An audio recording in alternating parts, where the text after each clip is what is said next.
বন্ধুরা নমস্কার সবাইকে। আমি বলতে চাইছি আজকে আমার ছোট একটা ভিডিও নিয়ে এসেছি, তোমরা দেখতে পাচ্ছ। তো দুর্গাপূজা শুরু হয়ে গেল, কালকে পঞ্চমী ছিল, পরশুদিন চতুর্থী ছিল, তো আজকে অবভিয়াসলি ষষ্ঠী পূজা। তো ষষ্ঠী পূজার আজকে এক্ষণ একটু তৈরি হয়ে নিয়েছি, বেরোবার ইচ্ছা আছে। যদি সব কিছু ঠিকঠাক থাকে, কারণ দুদিন থেকেই আকাশের মেঘের যে ভ্রুকুটি দেখাচ্ছে আমাদের, আজকে দুপুরে পুরো হয়ে গেছে। ভীষণ একটা বজ্রপাত হয়ে গেছে, মানে প্রচণ্ড বৃষ্টি হয়ে গেছে দুপুরবেলা। এখন আমরা চাইছি যে আজকে এখন কমসে কম না আসুক রাত্রটা, কারণ দুর্গাপূজা আপনারা জানেনই।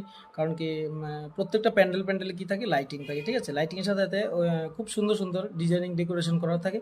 তো ম্যাক্সিমাম মানুষরাই, মানে ইয়ং কাপলস, ইয়ং ব্রিগেডস যারা আছে, সবাই সন্ধ্যার পরেই বের হয় দুর্গাপূজার আনন্দ মেতে ওঠার জন্য, ঠিক আছে। তো আমি চাইছি, ভগবানের কাছে একটাই আশা রাখছি যে তোমরা, ভগবান তোমরা যারা আছো উপরে বসে আছো, প্লিজ আজকে কমসে কম বৃষ্টিটা নামিও না। আমরা কষ্ট করে যাচ্ছি ঘুরতে, তো চাইছি যে বৃষ্টিটা যাতে না হয়।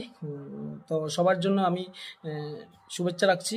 আজকে ষষ্ঠী পূজার শুভেচ্ছা রইল, এবং আগামী দিন সপ্তমী পূজার অ্যাডভান্স শুভেচ্ছা রইল, ঠিক আছে। তো তোমরা আশা করি সবাই ভালো থাকবে, ভালো করে ঘুরে আসবে, এবং সবার ভালো হোক, সবাই ভালোভাবে কাটাও, কারণ দুর্গা পূজা।